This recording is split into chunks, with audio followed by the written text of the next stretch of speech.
રાજ્યના ડીજીપી વિકાસ સહાય આજે સોમનાથ પહોંચ્યા હતા. ગીર સોમનાથની 2 કામગીરી અને અમરેલી જિલ્લાની 1 કામગીરી એમ પોલીસની 3 સરાહનીય કામગીરી બદલ તેઓએ પોલીસ કર્મીઓને સન્માનિત કર્યા હતા. તાજેતરમાં વેરાવળ બંદર ખાતેથી 300 કરોડથી વધુ રૂપિયાનું ડ્રગ્સ ઝડપાયું છે, જે સંદર્ભે આજે તેઓ જિલ્લા પોલીસ વડાની કચેરી ખાતે પહોંચ્યા હતા. ત્યારે જિલ્લા પોલીસ સ્ટાફ દ્વારા તેમને ગાર્ડ ઓફ ઓનર આપવામાં આવી હતી. ત્યારબાદ તેઓએ ગીર સોમનાથ અને અમરેલી જિલ્લા પોલીસની પ્રશંસનીય કામગીરી બદલ બંને જિલ્લાના ઓપરેશનમાં જોડાયેલા પોલીસ કર્મચારીઓનું સન્માન કર્યું હતું.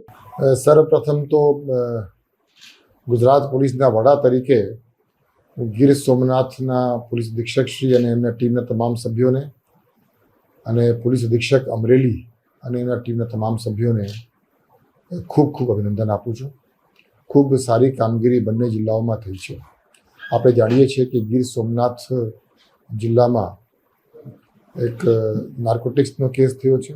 350 કરોડના નાર્કોટિક્સ પકડાયા છે અને એમાં સ્થાનિક પોલીસની જે કામગીરી હતી એને બિરદાવવા માટે અને જે રીતે કામગીરી થઈ છે એનો પ્રથમ ઇન્ફોર્મેશન મને યોગ્ય રીતે મળે અને અધિકારીઓ અને કર્મચારીઓ જે એમાં જવાબદાર અધિકારીઓ હતા, જે લોકોએ આ બધું કર્યું છે, એ લોકોને મળવા માટે હું આજે અહીંયા સોમનાથ આવ્યો છું અને તમામ અધિકારીઓ કર્મચારીઓ સાથે મારી મિટિંગ થઈ છે અને એ મિટિંગમાં જે કંઈ આ લોકોએ કામગીરી કરી છે એની માહિતી પણ મેં મેળવી છે અને સાથે સાથે આ પ્રકારનું દુષ્કર્મ, આ પ્રકારનું કૃત્ય કોઈ ભવિષ્ય પણ ન કરી જાય અને એના માટે કોસ્ટલ સિક્યુરિટીના જે અમુક વિષયો છે તે અંગે પણ ચર્ચાઓ થઈ છે અને એ ચર્ચાઓમાં સ્થાનિક અધિકારીઓની સાથે સાથે ગુજરાત પોલીસની જે ETSની ટીમ છે એમને પણ સાથે રાખવામાં આવ્યું હતું અને ખૂબ ઊંડાણથી દરિયાઈ સુરક્ષા બાબતની અને અલગ અલગ પહેલુઓ બાબતની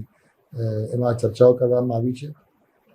એ જ રીતે અમરેલી જિલ્લામાં એક ખૂબ જાણીતા નાસ્તા ફરતા આરોપી પ્રોહિબિશનના એમને પકડવામાં આવ્યું છે. એટલે એના માટે પણ તમામ અધિકારીઓ અને કર્મચારીઓને મળ્યો હતો અને એમને મેં રૂબરૂ અભિનંદન પણ મેં આપી છે.